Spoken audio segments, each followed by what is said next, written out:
savez, avec Yves, on ne s'est pas concerté, mais quand il a proposé d'ouvrir nos Bibles dans Jean au chapitre 6, en ouverture de ce culte, j'ai vraiment vu la direction de Dieu parce que justement, on va parler de Jean 6 ce matin.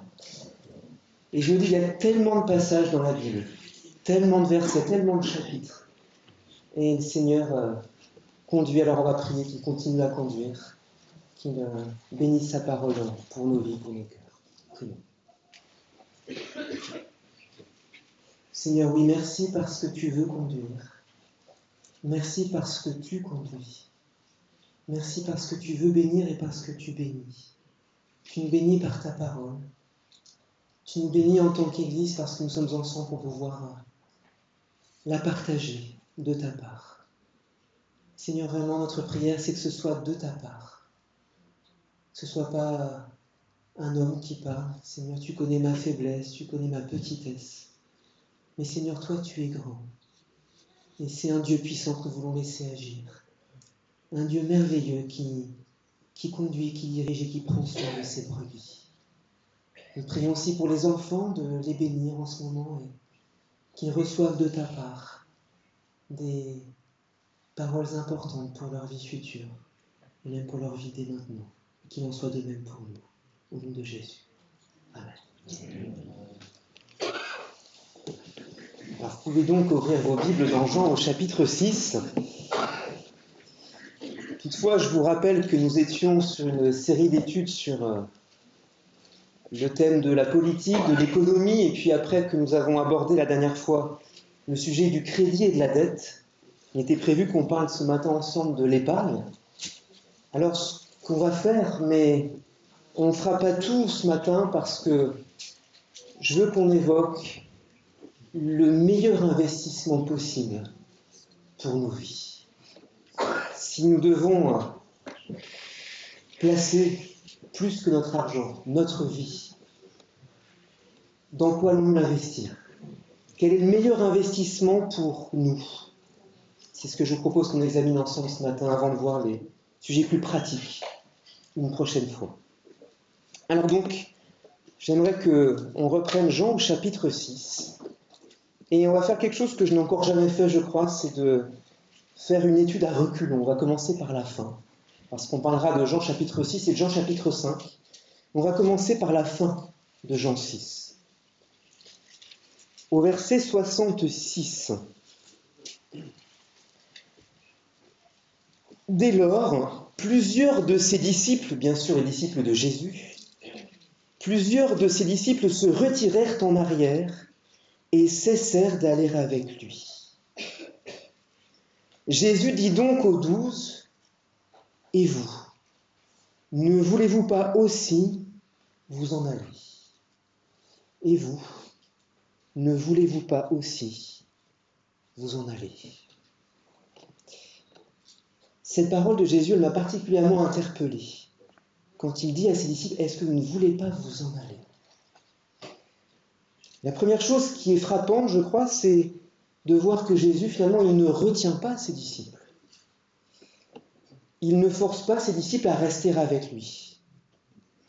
Et on pourrait dire que le vrai christianisme, ce n'est pas une religion où on force les gens à se convertir, où on force les gens à croire en Dieu. Jésus ne force personne à croire en lui. Jésus ne force personne à s'attacher à lui. Il laisse le choix. Il nous rend responsables de notre choix, il nous rend responsables de notre décision personnelle de le suivre ou de faire comme certains de ses disciples, de se retirer en arrière et de cesser d'aller avec lui. On peut regarder aussi dans Jean chapitre 5, un petit peu avant. Jean chapitre 5, au verset 39 et 40. Jésus dit à ses interlocuteurs, « Vous sondez les Écritures parce que vous pensez avoir en elles la vie éternelle. Ce sont elles qui rendent témoignage de moi.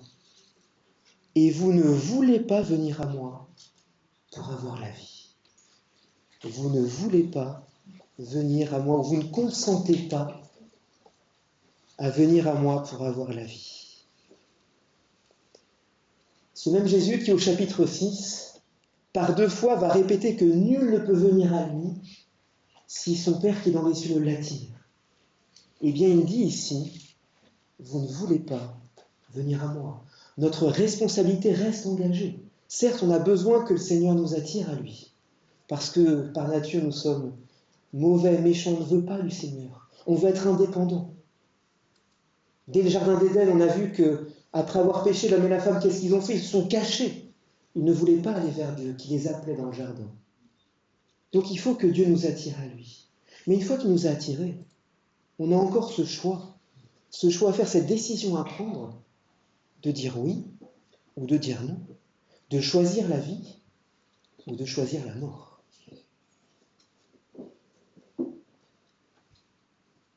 Vous ne voulez pas, vous aussi, vous en allez, dit Jésus. Alors cette liberté que Jésus laisse, ce n'est pas quelque chose de nouveau. Dès l'Ancien Testament, on voit par exemple Josué qui disait au peuple d'Israël, je vous lis dans Josué 24, verset 15, « Et si vous ne pensez pas devoir servir l'Éternel, choisissez aujourd'hui qui vous voulez servir. Ou les dieux que servaient vos pères au-delà du fleuve, ou les dieux des Amoréens dans le pays desquels vous habitez. Moi et ma maison, nous servirons l'Éternel. » Josué plaçait déjà le peuple devant ce choix. Vous pouvez servir les dieux que vous serviez autrefois, ou servir les dieux du pays dont vous avez pris possession, ou alors servir l'Éternel. Mais vous avez un choix à faire. Et Josué, lui, il avait fait le bon choix. Il avait dit, moi et ma maison, nous servirons l'Éternel. Alors si Jésus ne retient pas ses disciples, eh bien il accueille à bras ouverts ceux qui se tournent vers lui. Et dans Jean 6, au verset 37, on a ce très beau verset où il dit « Tout ce que le Père me donne viendra à moi, et je ne jetterai point dehors celui qui vient à moi. » Jésus ne jette pas dehors celui qui vient à lui. Et on en reparlera, mais tout ce chapitre de Jean au chapitre 6 converge à cette idée qu'il veut une communion totale entre lui et nous, et entre nous et lui, quelque part. Il veut cette interdépendance avec lui. Mais il y a une deuxième chose qui me frappe dans cette parole de Jésus à ses disciples lorsqu'il dit « Mais et vous aussi, ne voulez-vous pas vous en aller ?» Eh bien, c'est que non seulement il ne retient pas ses disciples, mais quelque part, il les pousse quasiment vers la sortie. « Et vous, ne voulez-vous pas vous aussi vous en aller ?» Question presque provocatrice, question qu'il nous pose à nous aussi. Mais je crois que plutôt que de pousser dehors ses disciples, il nous pousse au contraire, il nous invite à sonder en nous-mêmes quelles sont nos réelles motivations pour le suivre, pour le servir. Qu'est-ce qui fait que nous n'allons pas nous retirer en arrière comme certains de ses disciples l'ont fait? Donc cette question, elle est posée à chacun de nous ce matin. Et toi, est-ce que tu veux ou est-ce que tu ne veux pas t'en aller? Ne veux-tu pas te retirer? Qu'est-ce qui te motive à suivre Jésus? Est-ce que tu es finalement un authentique disciple? Ou est-ce que tu es un disciple qui finira tôt ou tard par se retirer, comme certains de ses disciples ont pu le faire? Alors avant de répondre à ces questions et voir nos motivations profondes, j'aimerais qu'on regarde la réponse que Pierre a donnée suite à la question de Jésus. Revenons à Jean 6, verset 67. Relisons à partir du verset 66. Dès lors, plusieurs de ses disciples se retirèrent en arrière et cessèrent d'aller avec lui. Jésus dit donc aux 12, « Et vous, ne voulez-vous pas aussi vous en aller ?»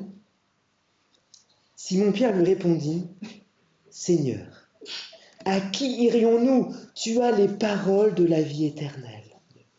Et nous avons cru et nous avons connu que c'est toi le Christ, le Saint de Dieu. » Quelle belle réponse de Pierre à cette question de Jésus. Est-ce que vous ne voulez pas vous en aller? Il dit, mais à qui irions-nous? tu as les paroles de la vie éternelle.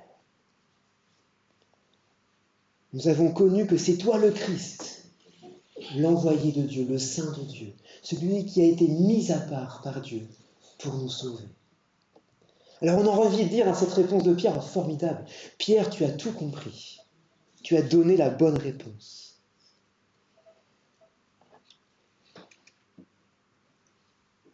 Et vous savez, il y a un jour un docteur de la loi qui est venu poser une question à Jésus et qui était de savoir comment faire pour hériter la vie éternelle.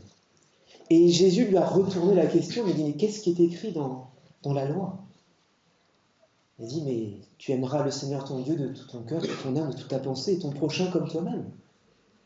Et Jésus lui a dit, mais tu as bien répondu. Mais ici, à la réponse de Pierre, on ne voit pas Jésus dire, tu as bien répondu. On ne voit pas de validation de la part de Jésus. Alors ce n'est pas à dire que la réponse de Pierre soit doctrinalement fausse, au contraire. Elle est tout à fait juste. En disant « tu as les paroles de la vie éternelle », c'est vrai qu'il s'appuie sur la parole de Dieu, et un chrétien est quelqu'un qui s'attache à la parole de Dieu, qui cherche à comprendre la pensée de Dieu.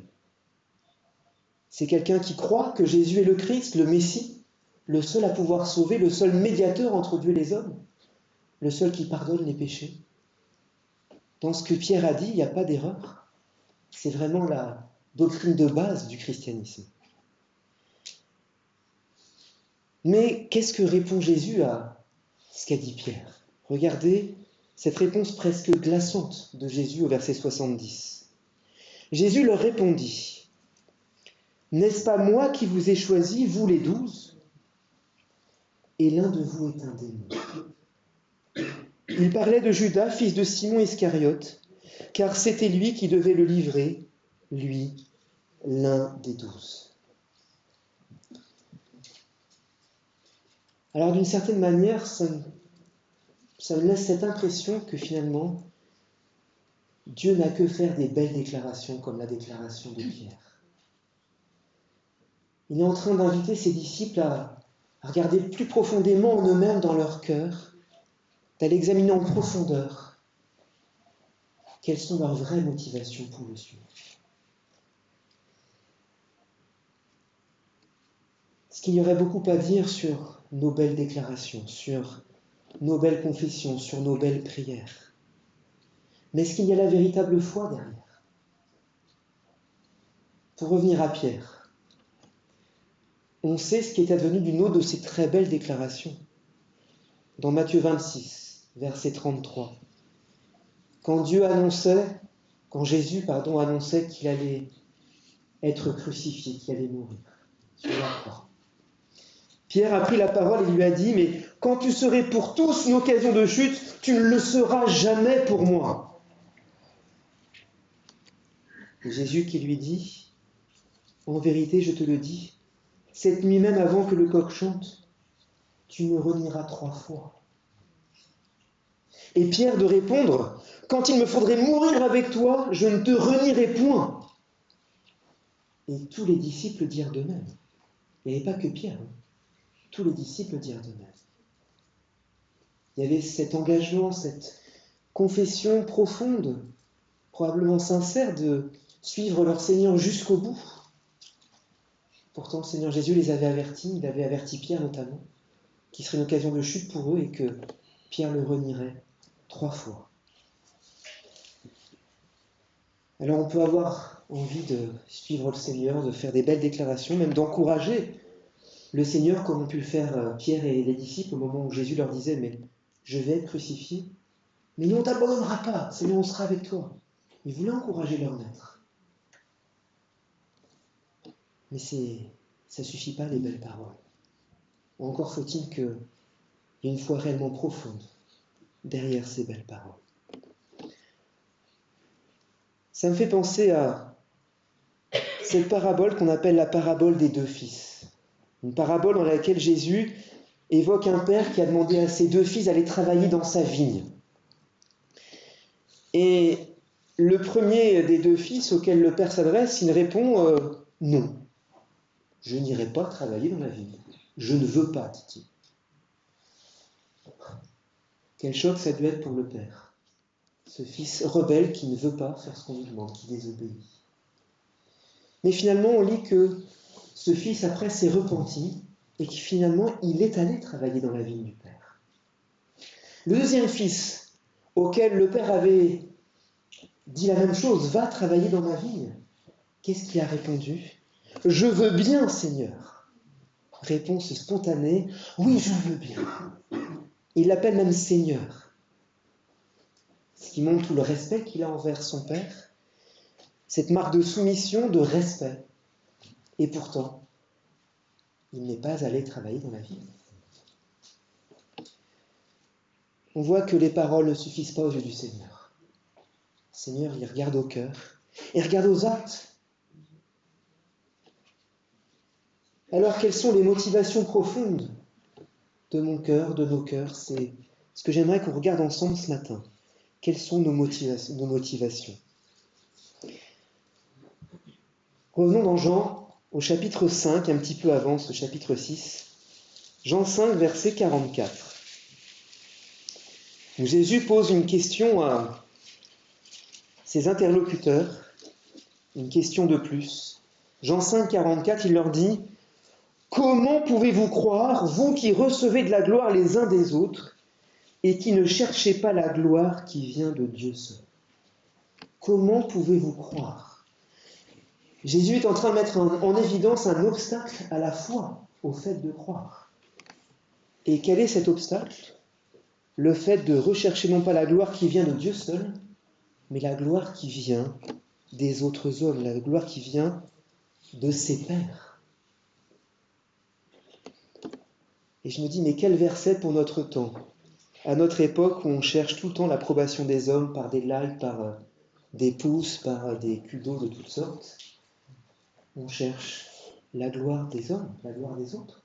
On cherche l'approbation des autres. Mais regardez ce que dit Jésus un tout petit peu plus haut dans ce même texte. Jean 5, verset...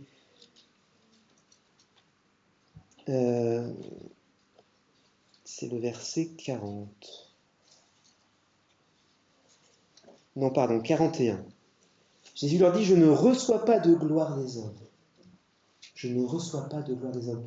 Jésus ne cherche pas l'approbation des hommes. Il cherche, comme il le dit après, la gloire de Dieu seul. Il cherche l'approbation de son Père, l'approbation de Dieu. Ces actions ne sont pas conduites par le fait d'être honoré sur cette terre, mais elles sont conduites par le fait d'être honoré par son Père céleste. Il recherche la gloire de son Père. Alors posons-nous la question, qu'est-ce qui est pour moi le plus important? Est-ce que c'est d'être approuvé des hommes ou d'être approuvé de Dieu?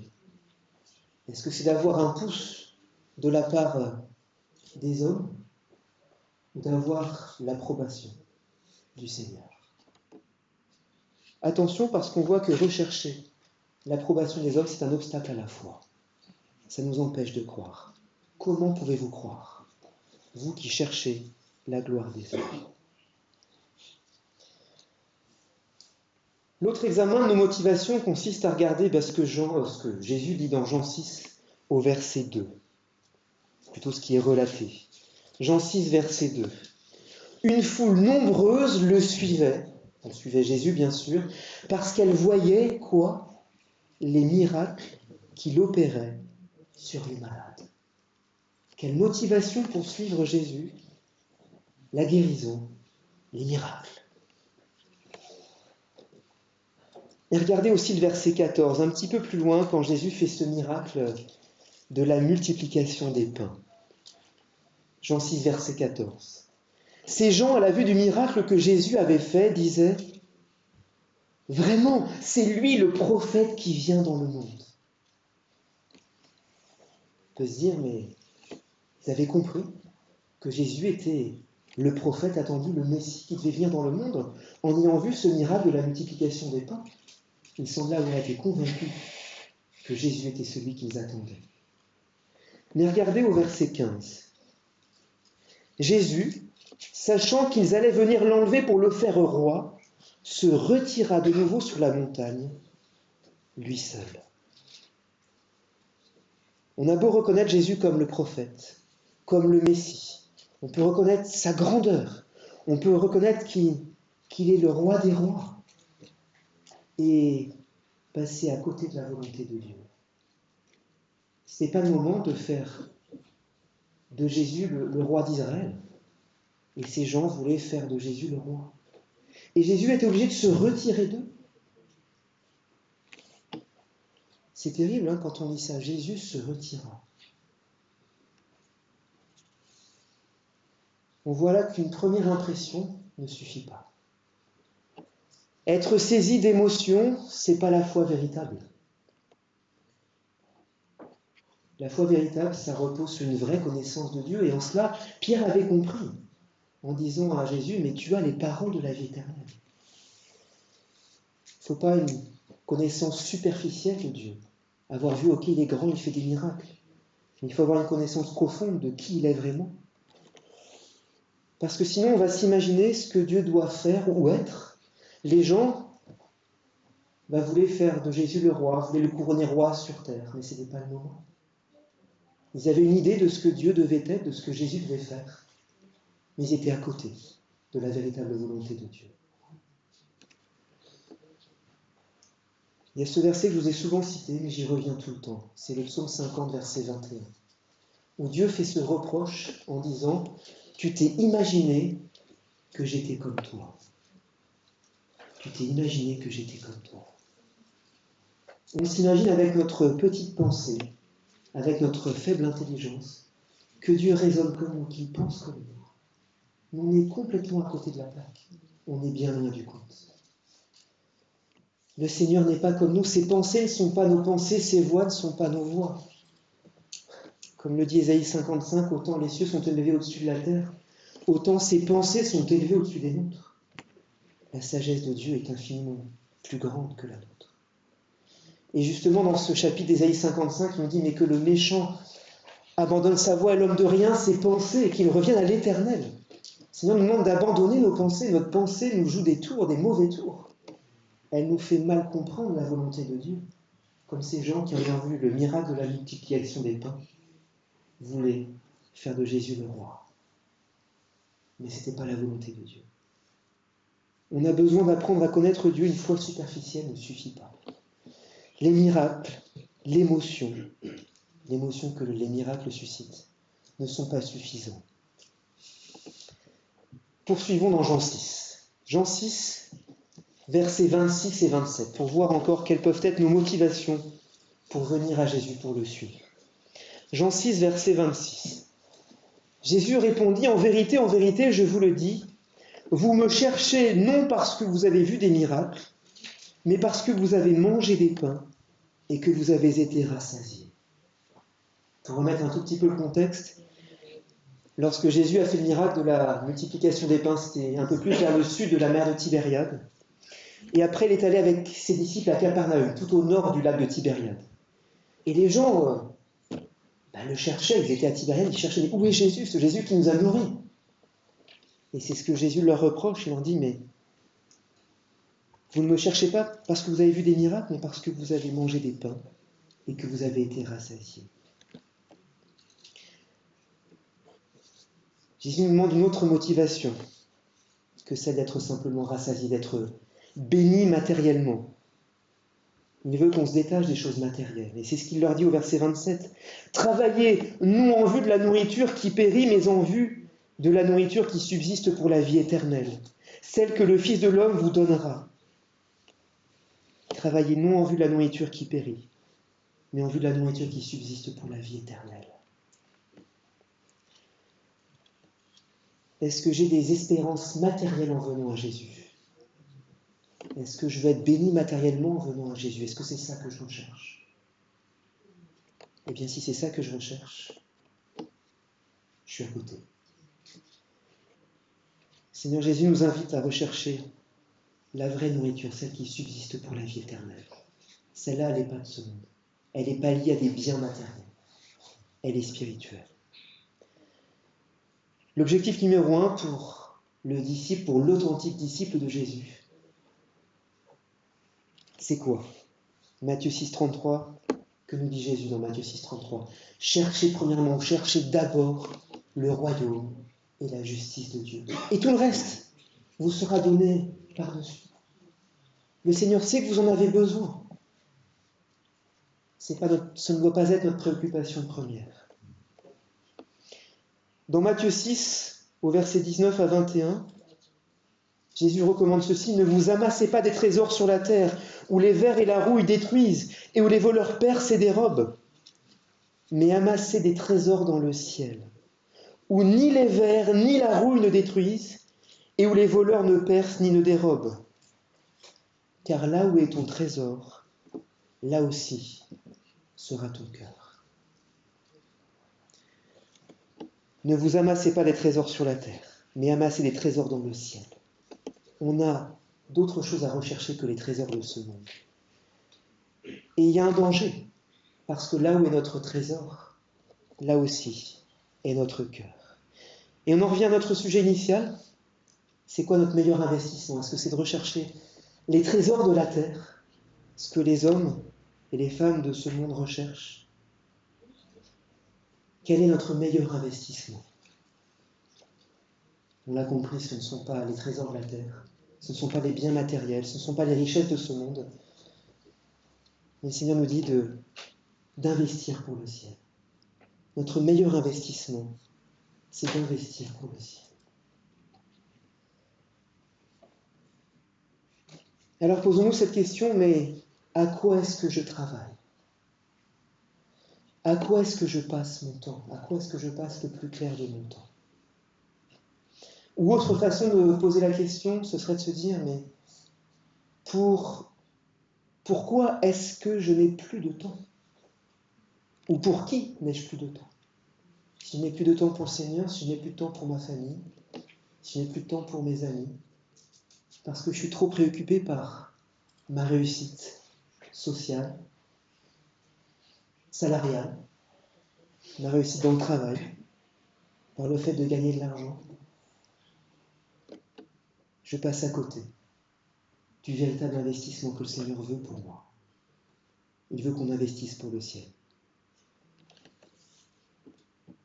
Alors poursuivons encore dans Jean 6, sur nos motivations profondes. Dans Jean 6, au verset 30 et 31, il est encore question des miracles, preuve que l'être humain est attaché, impressionné par les miracles, et le Seigneur veut quelque part nous mettre en garde par rapport à cela. Jean 6, versets 30 et 31. Les gens qui viennent poser cette question à Jésus pour pouvoir croire, en lui disant « Mais quel miracle fais-tu donc, lui dirent-ils, afin que nous le voyions et que nous te croyions? Quelle œuvre fais-tu? Nos pères ont mangé la manne dans le désert. Selon ce qui est écrit, il leur donna à manger le pain venu du ciel. Quel miracle fais-tu donc, afin que nous le voyions et que nous croyions ?» Beaucoup de gens pensent qu'il faut voir des miracles, il faut voir des œuvres particulières, exceptionnelles, pour pouvoir croire. Et notamment, ils parlent de ce miracle de la manne. Dans le désert, effectivement, quand le peuple est sorti d'Égypte, il n'y avait rien à manger dans le désert. Et le Seigneur a fait ce miracle de leur donner cette manne, ce pain venu du ciel, qui a permis de les nourrir pendant 40 années dans le désert.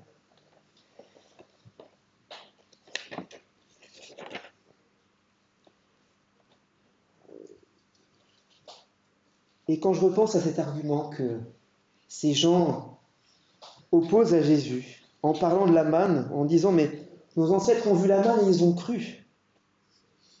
Est-ce qu'ils ont vraiment cru en ayant vu la manne?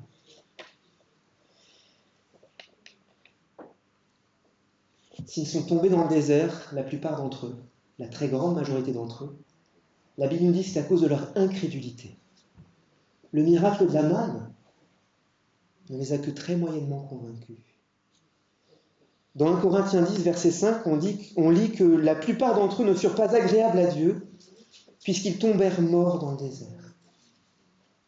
Ils ont vu le miracle, néanmoins ils n'ont pas été agréables à Dieu. Et ça ne les a pas sauvés. Dans Nombre, au chapitre 11, versets 5 et 6, on voit même qu'il y avait tout un tas de personnes qui s'étaient joints au peuple d'Israël en sortant d'Égypte et qui on dit ceci, mais nous nous souvenons des poissons que nous mangions gratuitement en Égypte, gratuitement. Vous avez oublié qu'ils étaient esclaves, hein. Ils fournissaient un travail pénible et très compliqué de la part du pharaon. Nous nous souvenons des poissons que nous mangeons gratuitement en Égypte, des concombres, des melons, des poireaux, des oignons et de l'ail. Maintenant, notre gosier est desséché, plus rien. Nos yeux ne voient que de la manne. Vous en êtes arrivés à mépriser ce miracle merveilleux que Dieu faisait pour les nourrir. Ce miracle de la manne, loin de susciter la foi, c'était pour eux une source d'insatisfaction. C'était pour eux une source de plainte, de gémissement, de frustration, d'irritation et même de révolte contre Dieu. Mais vous savez, dans Jean 6, Jésus ne rappelle même pas cela aux gens qui lui posent la question.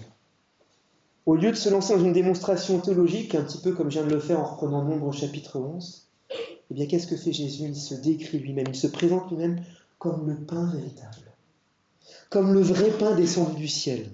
On voit ça dans Jean 6, 32. Dans Jean 6, 35, il se présente comme le pain de vie. Dans le verset 51, comme le pain vivant.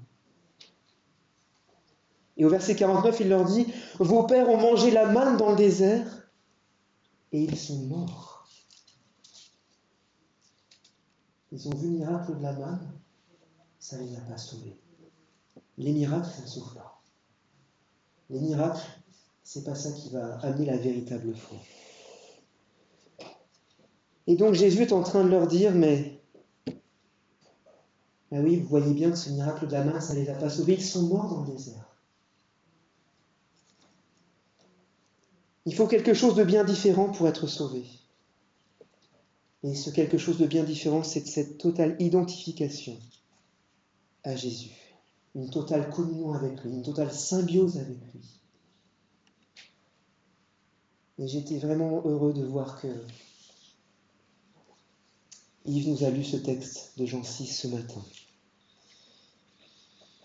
Ce verset de Jean 6, 53, où Jésus leur dit « En vérité, je vous le dis, si vous ne mangez la chair du Fils de l'homme et si vous ne buvez son sang, vous n'avez pas la vie en vous. »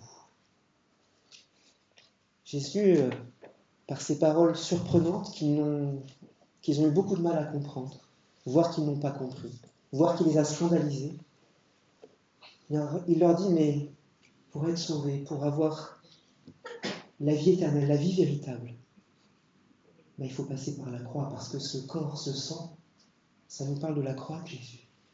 Ça nous parle de ses souffrances. Et le chrétien authentique, c'est celui qui est mort avec Christ, qui est passé par la croix, de même que Christ y est passé. Et s'il n'y a pas ce cheminement-là de s'abandonner totalement au Seigneur, de mourir comme le Seigneur lui-même est mort à la croix.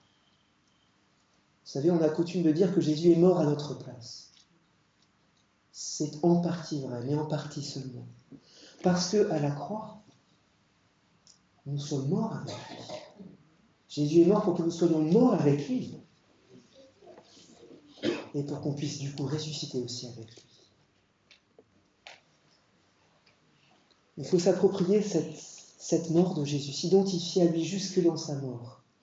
Parce que si on veut continuer à vivre et mener notre vie sur cette terre, mener notre vie comme bon nous semble, on passe à côté de la vie véritable, on passe à côté du pain de vie. On a eu l'occasion d'étudier le livre de Jérémie pendant de nombreuses années, on n'a pas encore fini. Dans Jérémie chapitre 15, verset 16, voici ce que Jérémie déclare. « Tes paroles se sont trouvées devant moi et je les ai dévorées. Tes paroles ont fait l'agrément et la joie de mon cœur. » Jérémie qui dévorait la parole de Dieu. Et Jésus, dans Jean 6, il nous dit, mais il faut que vous me dévoriez de la même façon. Mais Jésus, il est la parole. Le vrai croyant, il dévore la parole de Dieu. Et ça lui procure de la joie. Jésus, c'est ce pain de vie, ce pain qu'il nous faut vraiment dévorer, auquel on doit pleinement s'identifier. Alors à la question « Quel miracle fais-tu donc ?» La réponse de Jésus, c'est la croix. Le miracle qu'il fait, c'est la croix. C'est qu'il a donné sa vie à la croix pour nous tous. C'est là qu'il a donné son corps, son sang pour sauver le monde et pour ressusciter le croyant au dernier jour, comme il le dit au verset 40. Le salut véritable, ça suppose de croire à la croix, de s'identifier à Jésus, d'embrasser Christ, on pourrait dire d'épouser Christ, et c'est pas anodin si très souvent il y a cette image du couple que Dieu prend pour parler de l'union qui doit être la nôtre avec lui. S'associer à lui, le manger en quelque sorte, c'est le désirer plus que tout. Et ça, c'est la meilleure opération d'épargne, c'est le meilleur investissement qu'on puisse faire. Il n'y en a pas d'autre qui puisse nous apporter la véritable vie, la véritable joie. Celui qui mange ma chair et boit mon sang, nous dit Jésus, demeure en moi et moi en lui.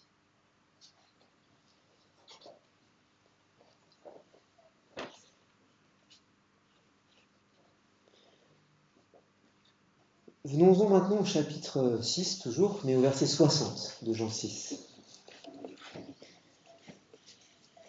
Après l'avoir entendu, plusieurs de ses disciples dirent « Cette parole est dure, qui peut l'écouter ?» Cette parole est dure. Ce sont pourtant des disciples qui disent ça.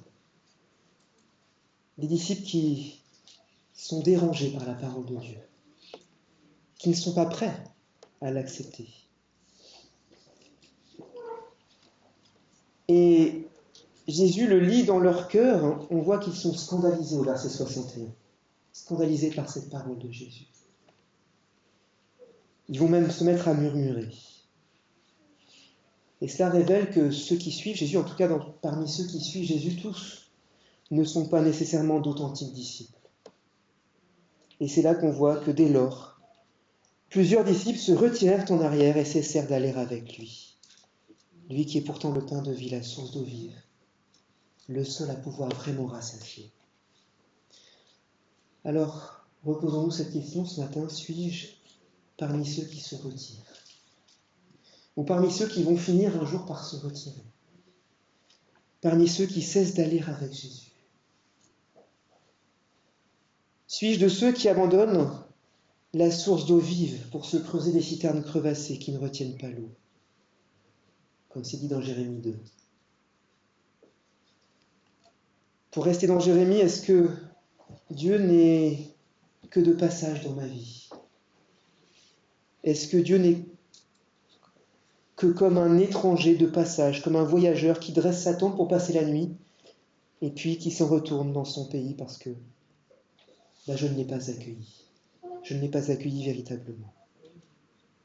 Serait-il un héros incapable de sauver parce que je me retire en arrière ? On dit ça dans Jérémie 14, 9. Dieu, un héros incapable de sauver ? Mais non, c'est un héros. Il est le sauveur parfait. Mais il peut être incapable de sauver si on se retire.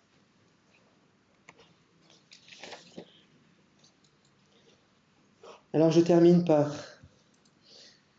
un autre verset des évangiles, celui de Luc, chapitre 9, verset 23.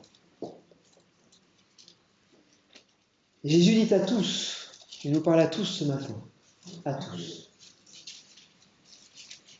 Luc 9, verset 23. Si quelqu'un veut venir après moi,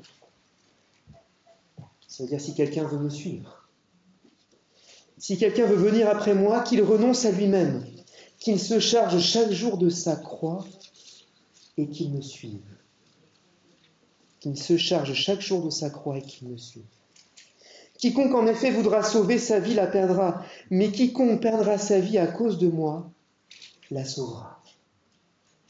Et que sert-il à un homme de gagner le monde entier s'il perd ou se ruine lui-même ? Alors un authentique disciple de Jésus, c'est quelqu'un qui renonce à lui-même, qui renonce à la bonne santé, qui renonce à être béni matériellement, qui renonce à tous les biens du monde. C'est pas ça ce qui compte pour lui. Ce qui compte pour lui, c'est la croix. Qu'il se charge chaque jour de sa croix. Vous savez, porter sa croix, c'est pas supporter un mari ou une épouse difficile, supporter un patron ou des collègues difficiles, supporter des enfants difficiles, des voisins difficiles, c'est pas ça, porter sa croix. Porter sa croix, comme le dit Jésus, c'est renoncer à soi-même, c'est être mort avec Christ. C'est être mort à ses propres passions, à ses propres envies, être mort à ses propres désirs, à sa propre vie. Et là, on est propre à servir le Seigneur. Celui qui voudra sauver sa vie la perdra. Mais quiconque perdra sa vie à cause de moi la sauvera. Perdre sa vie, qu'est-ce que ça veut dire? Abandonner sa vie au Seigneur, renoncer à sa propre vie et la confier au Seigneur. Chercher ce qui est spirituel et non pas matériel. Que sert-il à un homme de gagner le monde entier s'il se perd lui-même, s'il se ruine lui-même? Notre investissement principal, si on doit faire un acte d'épargne dans ce monde, un investissement essentiel, c'est celui de choisir de suivre le Seigneur véritablement, d'abandonner sa vie et de choisir de le suivre lui, le seul à être le pain de vie, le seul à pouvoir étancher la soif, le seul à pouvoir rassasier véritablement. Nous allons prier.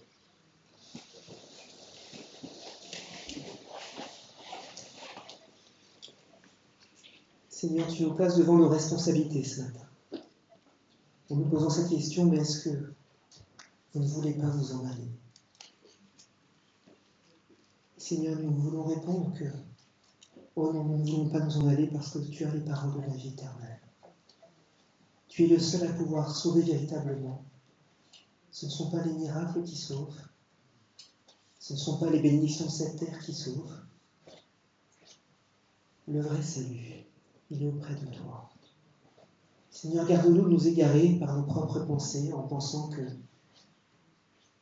on comprendrait qui tu es véritablement, quelle est ta sagesse. Seigneur, aide-nous à comprendre ta parole, parce que c'est là que tu te révèles à nous. Aide-nous à ne pas nous égarer. Aide-nous à ne pas travailler pour les choses de cette terre, mais à travailler pour ce qui va subsister pour l'éternité. Aide-nous à faire ce qui est agréable pour toi. Aide-nous à ne pas chercher l'approbation des hommes, mais à rechercher à être approuvé par toi. Seigneur, garde-nous de nous-mêmes. Apprends-nous à discerner ce qui vient de l'homme, de ce qui vient de toi. Et aide-nous à faire les bons choix. Seigneur, je te demande pardon parce que bien souvent je perds mon temps. Je gaspille mon temps. Bien souvent je fais des mauvais choix. Seigneur, tu es prêt à accueillir celui qui se repent et je veux te louer et te remercier pour cela. À l'image de cette parabole des deux fils, je peux être comme ce premier fils qui a dit non, je ne veux pas y aller, je ne veux pas aller travailler dans ta ville, Seigneur, je ne veux pas faire ce que tu me demandes. On est tous comme ça, mais tu nous permets de nous repentir dans ta grâce et finalement aller faire tes œuvres, aller travailler pour toi. Alors qu'il en soit ainsi, que nous puissions rentrer dans tes plans, accomplir ces œuvres que tu as préparées d'avance, afin que nous les pratiquions, et afin que tu en sois honoré, afin que nous ayons ton approbation, et que tu en sois glorifié. Qu'il en soit ainsi au nom de Jésus. Amen.